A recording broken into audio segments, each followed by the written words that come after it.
Christine. Hi, I'm so glad to be here. Thank you for having me. We're so happy you're here. Thank you for joining us today. We've been loving doing these interviews with women all over the country, so it's really great to have you with us. Thank you. I feel like it's a wish list of everybody I could ever talk to. It's been a lot of fun. I know, it's just epic. So if you would take a second for everyone to introduce yourself and tell us a little bit about yourself and how you got into the mortgage industry and what you're up to with your coaching. Sure. So I'm Christine Beckwith, and I'm the President and Chief Operating Officer of 2020 Vision for Success Coaching. I am a 32-year industry veteran of the mortgage industry. I started in college assisting a female loan originator, which was very rare. I worked during college. I went to college for sports medicine and nutrition. And I caught the bug from her. And then I became a loan originator instead of going into my field. And the rest is history. You know, I ended up realizing along the way that I liked teaching and training. So I had a manager that recognized that and said, hey, you know, let's try your manager's hat, young at like 26, 27 years old. And I ended up recruiting 10 LOs. We went on a magnificent journey where we rose to the top of a national company, 210 branches, and we made it all the way to number 2. Couldn't quite get that number 1, so I'm still hurt about that. But anyway, just the number 2. And then I got promoted from doing that to the next level and the next level. And then I became the senior vice president. And that was a 12-year process. And then I had to close the company during the mortgage implosion. And then I had another 12-year journey where I joined a company and brought 50 LOs with me. And then that company grew, and I became the vice president of sales, and I built 85 branches. And then along that road, that last 12-year road, I knew I found my why. I aged, and I had things happen to me that were sad and hard. You know, family sickness and divorce and just tough life stuff. And so, you know, what my why was shifted. I had been wanting to see if I could get to the top of the mountain, and I had done it a few times, but it never felt like it filled my cup. It never felt like it was enough. I won a lot of sales awards, which now is great because that gives me credibility in the field. But at the same time, I just knew there was a bigger purpose. And so who knew, shocker to me, that I would step off a really big income and notable, prestigious position that I had worked my whole career to be at, and say, oh, okay, I'm going to go do coaching, right? And I'm going to throw my name in the hat, or a hat in the ring, whatever you want to say. And the rest is history. I've been doing this for 2.5 years. I'm building it the same way I built those multi-billion-dollar banks, brick by brick and inch by inch. I have a plan. I'm sticking to the plan. We have a lot of employees now. You know, it's growing nicely, and every day I get to wake up and live in my why. People thought I was nuts because I literally had like friends calling me like, what are you doing? Because they knew I was leaving big money. And I said, yeah, there's got to be more to this life thing, and I've got to go figure it out, because I think I was meant to be here to be a teacher and a Sherpa for other people's businesses and their lives. And I'm going to just try this whole legacy stuff people talk about, living in your purpose and whatever. And I've got to tell you, from the day I started until sitting here on this podcast, it has been far more fulfilling. You know, I'm making a good living at it, nowhere near the money I made in my executive banking job, but my cup runneth over, like literally. So there you have Awesome. it. Awesome. A great story. And, you know, we hear almost everybody in this industry didn't know about it. It was an accident to get into. It sounds like your story is pretty much the same. Yeah, nobody grows up and says, I want to be a loan officer when I grow up. There's no, Everybody says that. Every yeah, single person that. no, there's no school, you know. And so here's the funny thing is I knew that for 30 years and I wished I had great mentors. So I'll say that. And I think I'm a good student. So I will say that as well. Like, I think I listen. I'm a good talker. I love to talk, but I'm a good listener. And so I just really believed. Some people are like, you're nuts. You know what it's like to coach, you know, other coaches that, but I look back over my career and when I was becoming a loan officer, because I started kind of from a processing position, everybody said, that's nuts. You know what it's like being a loan officer? And then when I wanted to be a branch manager, people said, that's nuts. Do you know what it's like babysitting people? And so along the way, there was always voices at every intersection telling me I was nuts, or we all are nuts to make a change or do something different. And I had to really listen. One thing I'm really good at is listening to my gut. And so, you know, coaching is a little bit like standing on your head and clapping your feet, because you have to, the fear. So if running a company is based on sales and attrition and scaling and financial forensics, if you will, you have to understand the math. And so you have to understand there's a portion of people that won't be happy with your product, whoever those people are. And when you go into an unknown field, what does that number look like? Well, I know what mortgage banks looked like for turnover. I knew what the industry attrition rates were. And I knew how to play against those by getting people happy and sticky and you know, productive and all of the things that make people stay in their jobs. But with coaching, it's an unknown world. So I studied the other coaches and I, you know, kind of looked at what they did. And so I'm kind of living in a fishbowl over here because I put together curriculum that I now think I've created a school. It is not meant to compete with NMLS or what any of these other things that are out there.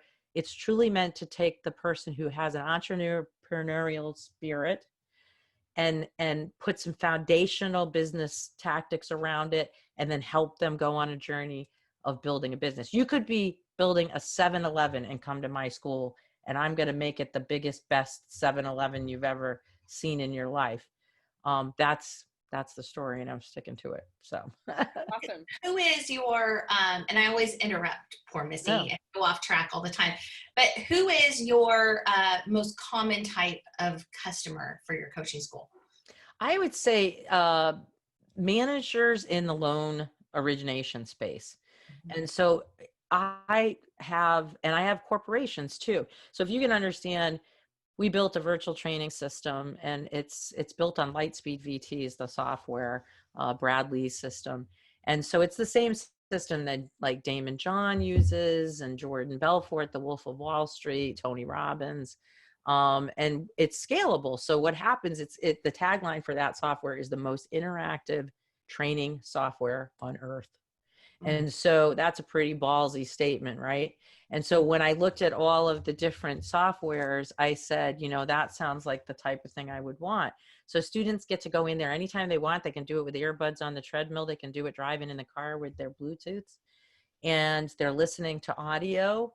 And when the audio is done, it asks them a few questions. They answer. They get certified in that subject. Most of the lessons are anywhere from 10 to 15 minutes long. And within that dashboard, that learning dashboard, there's a reading library because reading is a major component of self-development. So we have tons of articles and reading famous articles and some of my articles and all the stuff over there. And then over here, we have social media content that's being curated for them. So they're pushing to their dashboards over here because they certify in social media in 5 different ways. And then we have guest spotlight coaches that come in 3 times a month. And those are divided up into different sections. So everything is recorded if they can't attend live. And so it just becomes a place that they go to learn and self-develop. And we have people on our team that are there to celebrate their milestones. A human being is assigned to every person that comes into our company. And that human being is there to say, you know, congratulations. You are incredible. I'm sorry for the noise. I'm getting rid of that noise right now from the background. And just, you know, make it feel human, make it feel like somebody's there at the finish line and notices that they just ran a marathon and they crossed the finish line. And so somebody on my team is there to hand them the water bottle and pat them on the back and hand them a ribbon. And Yeah. And they're meeting in mastermind groups. So imagine a company that has 500 loan officers and they want to put them on training. They want to increase their sales. They want to have them be efficient with their time. They want to handle EQ, stress stuff, because we have EQ education as well. They could literally buy this system and my team could get all 500 of them individual learning dashboards, all intuitive with reporting to the company. Like we are literally a rent-a-train-a center specifically for the mortgage field, because we have all the power to plug it in and then tell them what it's doing and watch, be there to help the learners get the education and all of that stuff. And I imagined this world because for 30 years as a leader, we had nothing like it. We had coaches we brought in, great coaches, by the way, love you all, but just coaches that had different styles, and some of them had manual processes and some of them had some software. And so of course, being a smarty pants, I said, I need to build something that everyone else doesn't have, right? Like be a niche in the industry, like build something that your competitor hasn't built yet. And so that's what I did. That's awesome. I love it. I love it. Thank you. So with all of this experience that you had and all of this background, all of these things that you've been doing, how can women producers be brave in the mortgage industry and ask for what they need?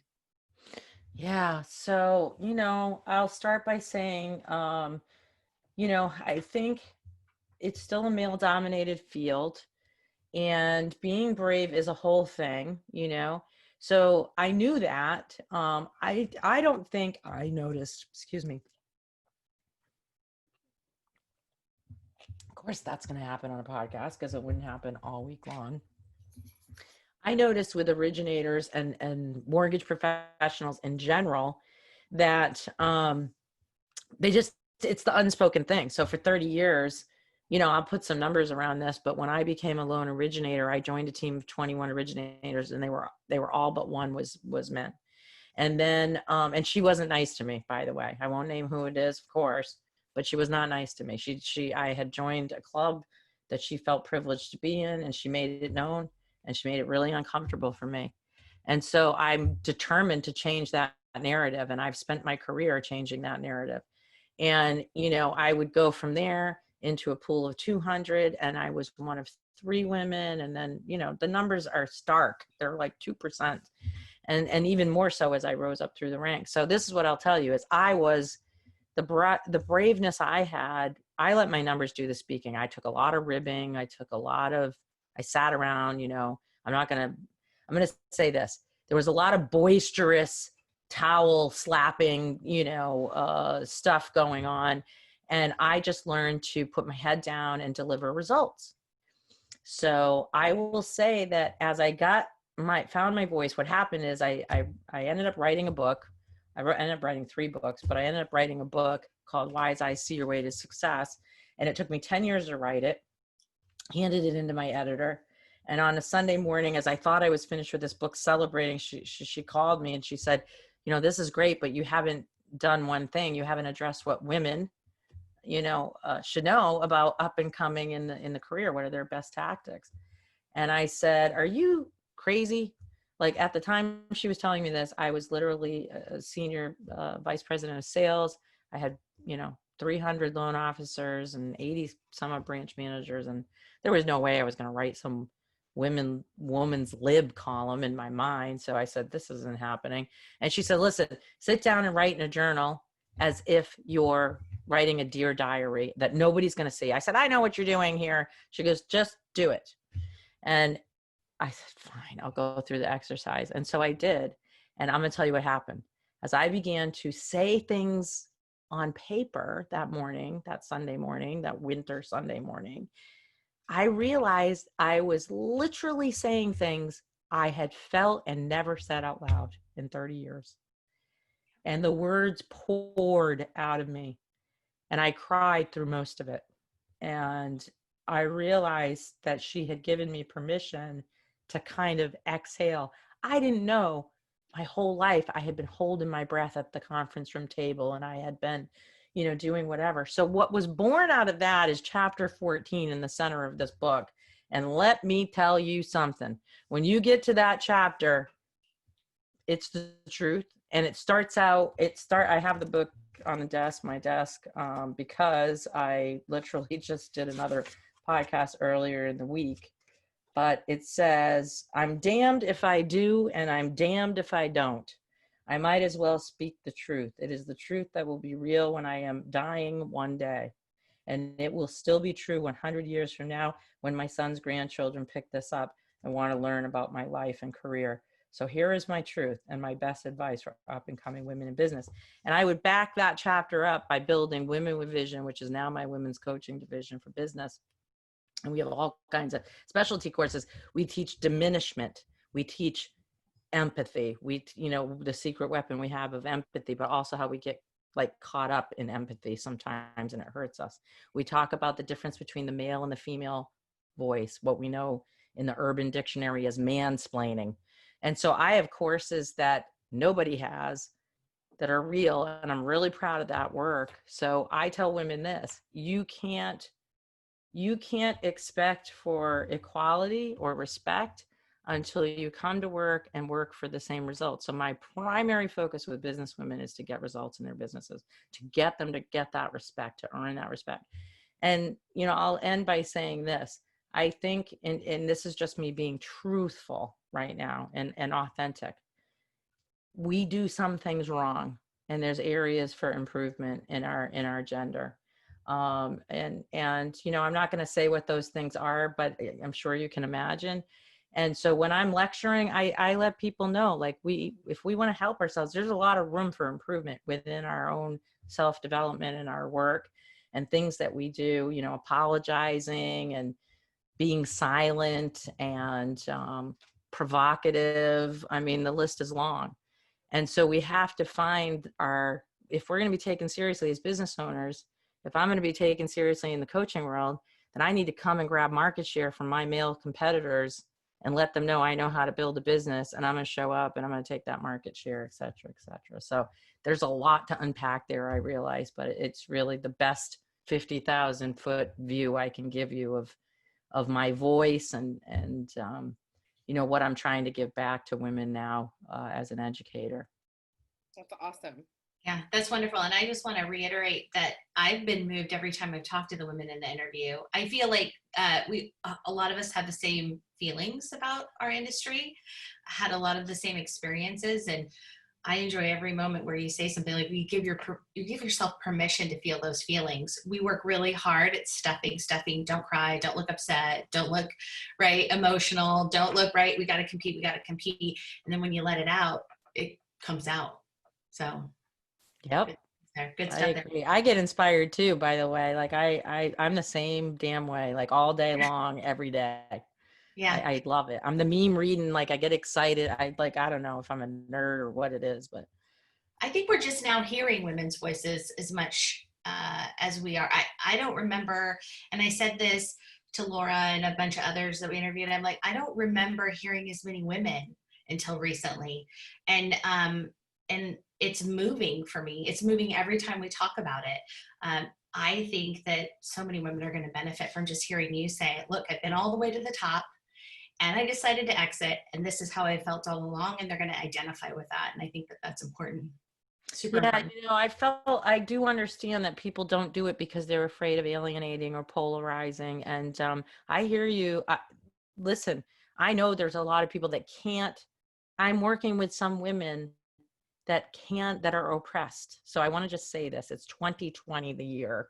And there are women working with me for organizations who have been threatened if they do this, or if they post on social media, or if they, if they write for a magazine, that's not acceptable to the leaders. Like there's companies that are still afraid of women's voices. And, the girl in me that's fought my way to the top and has had that exceptional career, I got there because I really did, stomp on a few people along the way, that, guys in particular that were standing in my way. I was strong enough to do that. And so, I have to be really careful as a coach because I never want to be anti-establishment. So I understand companies are going to not like me if I'm telling the woman to rise up or, whatever. And so, I really try to figure out, what do you want to get out of your work? Like, there are some women that say, I don't want to lose my job, so I can't say anything right now. And this is how I feel about that. That's her choice. It's her choice to stay, because if that money she's getting is so vital to her family, if she's the breadwinner, if she's the person, I'm not one of those people that are just like, for damaging effects, will tell a woman to go tell them off or go whatever. No, I'm going to ask you, what do you want to get out of this? If someone wants to overcome it, I will hold that woman's hand through a resignation and the finding of a new job. And I've done that many times, where I have walked women across the bridge of liberation. And let me tell you what, I know how scary it is.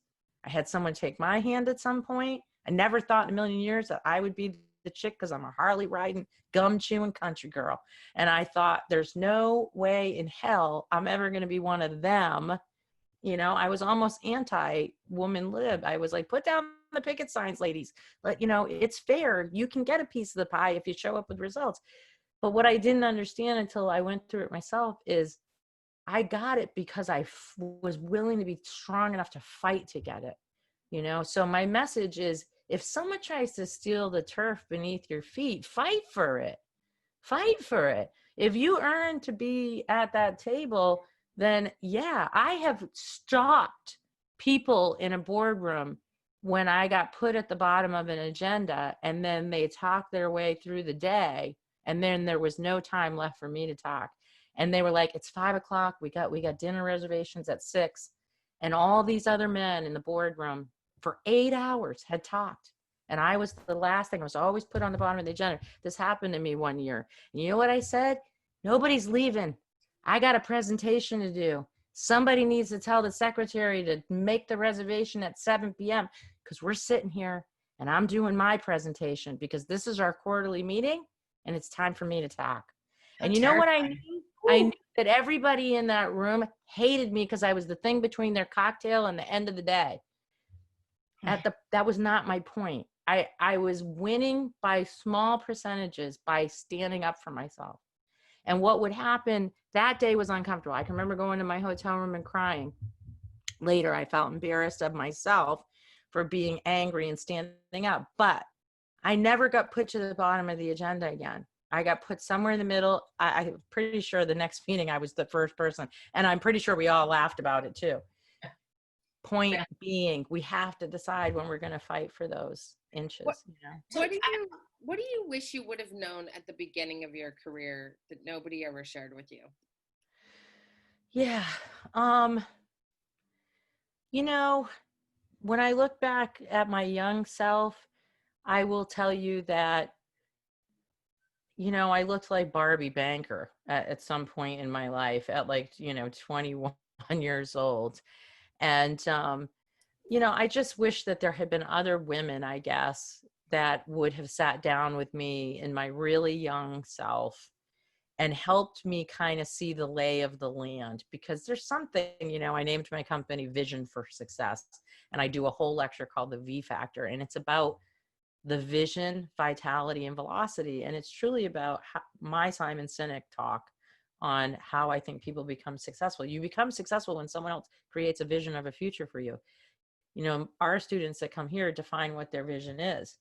I didn't know what my vision was at 21. And so I just knew I wanted to do well, and I was eager to get up every day and do it. And so I kind of trudged along for a good part of the first decade of my career, waking up every day with best intentions. And I stepped in a lot of potholes and did a lot of tripping, and I learned a lot of harsh mistakes. And nobody seemed to be really looking out for me. And in fact, I saw some people that took pleasure in watching me fall.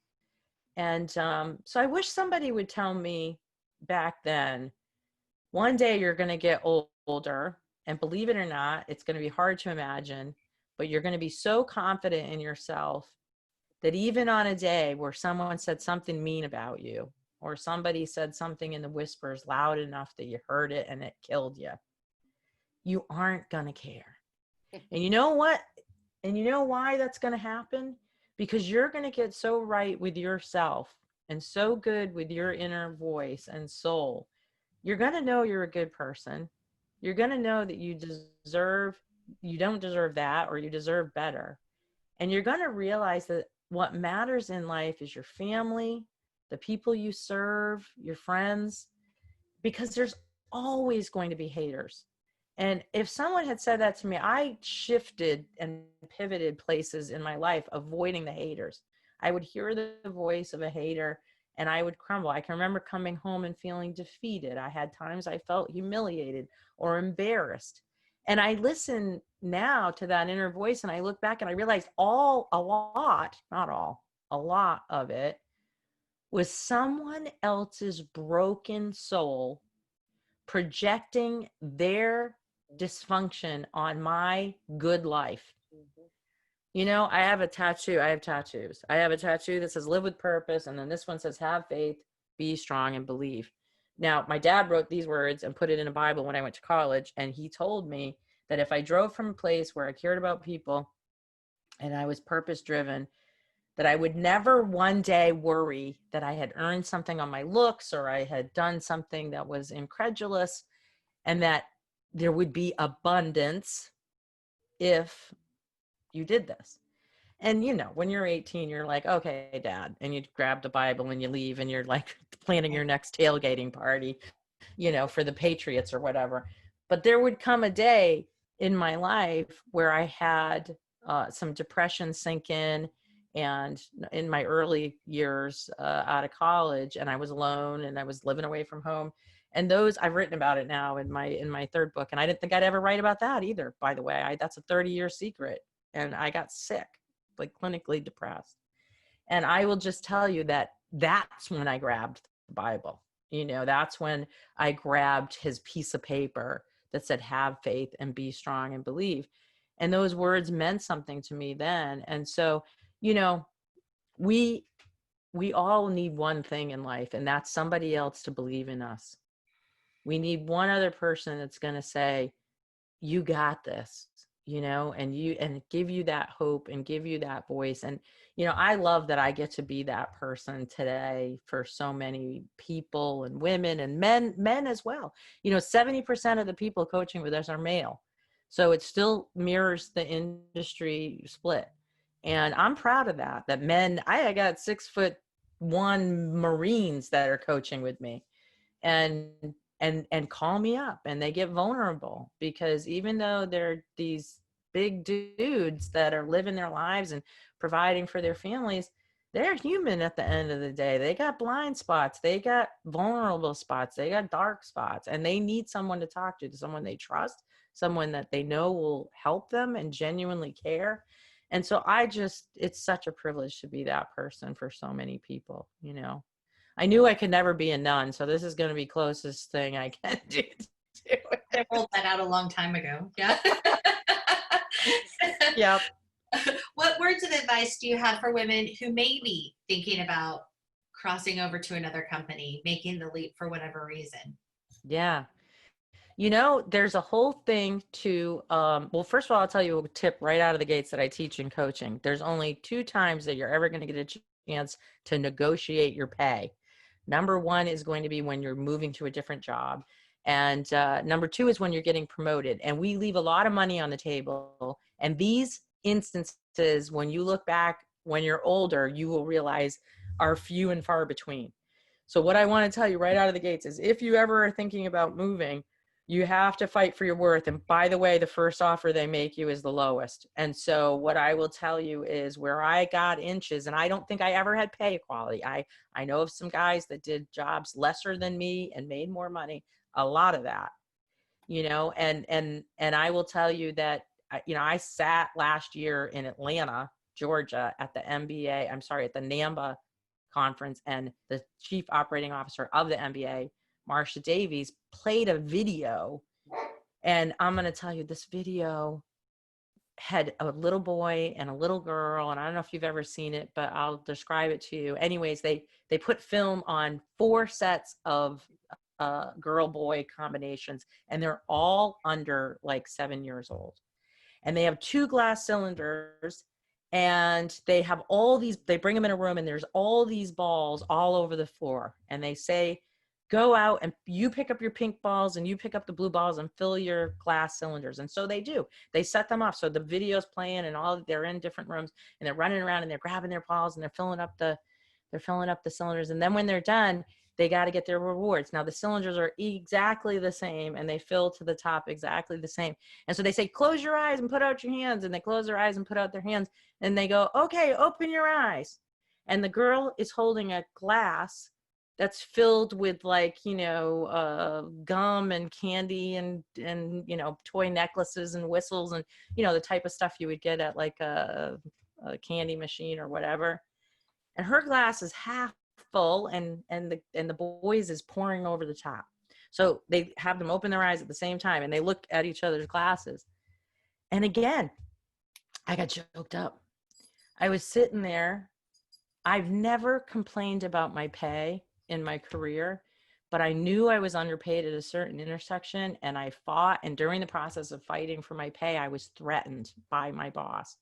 He had told me that to wait 6 months on my commission pay and track it and see how it worked out. And I did that. I waited 6 months to the day. And then I sent him an email heads up I was going to write about it. And then when I did write about it, he kind of threatened me about it. And for whatever reason, that whole emotion kind of upheaved that day sitting in the audience. And so here's what I know is, we have to take these opportunities to realize these intersections, these things that we're doing when we go for new jobs. Go in and, present yourself authentically. I think one of the most beautiful things that I see in people that I interview that come to work for me, even today, is that person that's not perfect in the interview and they're just real. And just know what you're worth. Have an idea of what that job is worth. Ask some exploratory questions. Be prepared for change. Be prepared to go slow. Remember the slingshot theory. If we want to go fast, we have to go back. So remember when you're learning and changing that there's a pullback part to that, and then you can accelerate and really negotiate. If they offer you something, what happens if you say, I'll do it for X and it's higher than the number they give you, and they say, no, sorry, the number we gave you, you're still back at the same spot, but more than likely they'll say, oh, well, and they'll meet you somewhere higher. So go for those moments. I have a clarifying question I want to ask you about that. Yeah. Being somebody who's negotiated and left companies before. Yeah. How do you know? How do you investigate and know your worth in this business? How does somebody go about doing that if you don't have people to talk to or to compare notes? Yeah, I would start with the person you're interviewing with, and I would do that before I sat down at the table for the interview. So if I was going to a job interview, I would literally say to that, do you have pay in mind for this position? And whether that's by email as you're inquiring about the job or in a phone interview or whatever. And they're probably going to give you a range at that point, or they're going to say yes, or they're going to be very direct and say, this job pays X, right? Mm-hmm. And so what we hear is that's the pay, right? But what we need to know is that's the lowest number. So what we need to say is, okay, well, there's first reaction stuff to hearing numbers. And so I think the way you leave the door open for negotiation, and I teach negotiating pay as a course that I teach. And so what I say is, don't react to the number. This is the time you have to have your poker face on, but let them know you're holding a good hand, because what you want to do at that point is you want to be able to say, okay, I heard what you said about that income. I'm going to consider what that looks like and get back to you.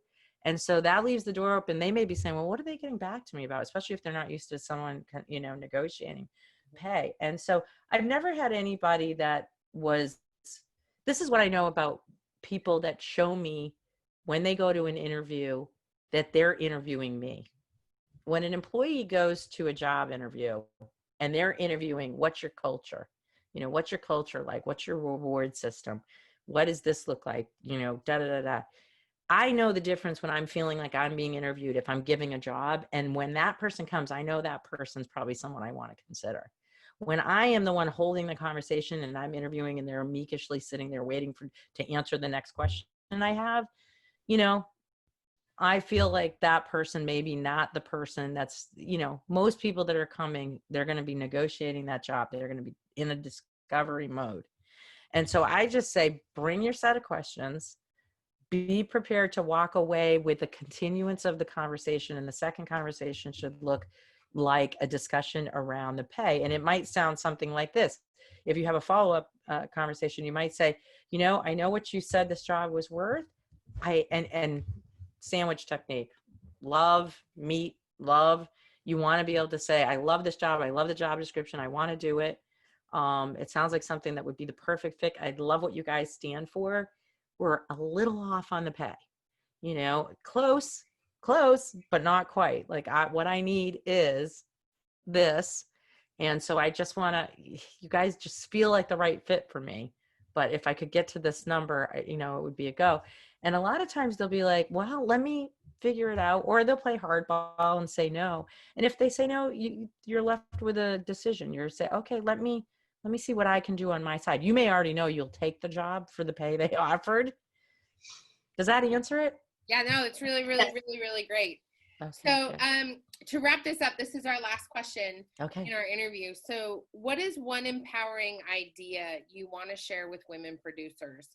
And remember that this is not necessarily the women who have been doing this for 20 or 30 years, but think about the women who are in their first 5 or 10 years of working in this industry. Like, what is one really empowering idea you want to share with them?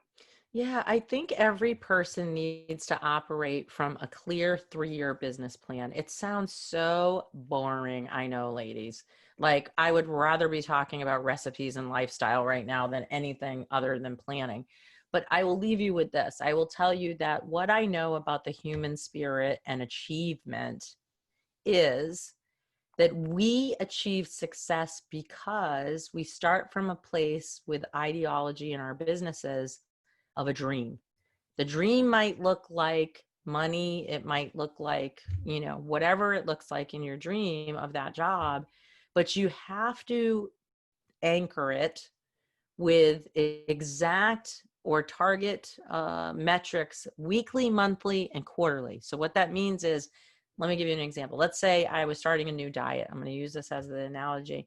And I wanted to lose 20 pounds, and I wanted to lose that 20 pounds by 4th of July. Reverse engineering tells me 4th of July is a date. Today is June 5th. And the difference between that is 29 days or 30 days, whatever it is. And I want to lose 10 pounds. Now I'm dividing that in and I'm figuring out exactly how I'm going to do that, how many calories less I need to eat and all of these things. And so weekly, I might say, this is what my diet's going to look like. I'm going to exercise 4 times. I'm going to eat this and da-da. And then I'm going to get up and I'm going to operate on that plan and weekly check in and see if I'm doing good. People that run a marathon, I say this all the time. I use this analogy all the time. I'm from Boston, grew up in the Boston market as an adult in my sales. And I went to the Boston Marathon at 18 years old as a freshman in college. And I remember I thought I was going to tailgate the whole darn day. And I ended up on the side of the road watching these incredible runners and just this human spirit. And I equate it to business. And I've used this analogy in teaching for 20 years. These people will rehearse running. They will practice. They'll condition themselves. They'll be prepared for the big race. And do you know that they reserve energy so that in the 22nd mile, they can go faster and the 23rd mile? And I'm like, what? Right? Like, that blows my mind. Life is like that. We have to reserve our energy in business so that we can make it across the finish line. And where most people fail is that we start the year or we start the race at the starting point and we say, I'm so sick of being fat, I want to lose weight. And we start the diet and we do the things that are hard, but when we don't see quick results, we lose our steam. And then eventually we go back to old habits and we stop. And a good portion of people by March or April are no longer operating under the dream they had. So this is what I'll tell you women is you've got to peel those layers back on your dream. When I get people fresh to me and they say, this is my dream, I start digging in really deep. And they say, I want to lose 20 pounds. I'm using the analogy. And I say, why? And we do that. Why? We keep peeling it back because here's what I know about the people still doing it in June, July, and August. They know their why. They remember their why. They're motivated for that. It sounds so corny, but they're motivated for that. I'm in going on the beginning of year 3 in this coaching business.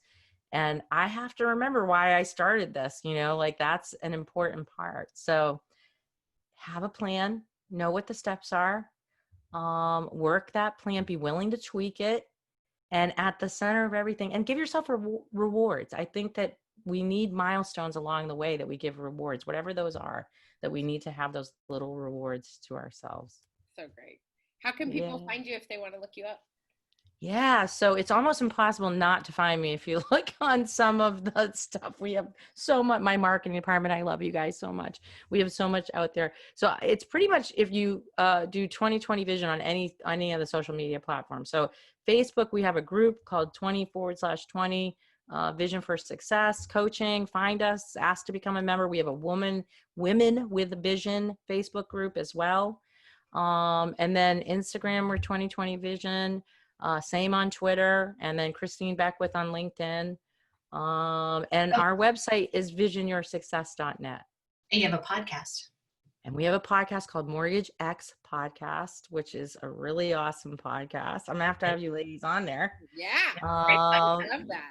Yeah, and it's killer. We've had some, we've had Brad Lee on there. I mean, just killer people. You also had Women with Vision on there, which was we had our winners, our Women with Vision, a bunch of our winners from last year's, and they're incredible.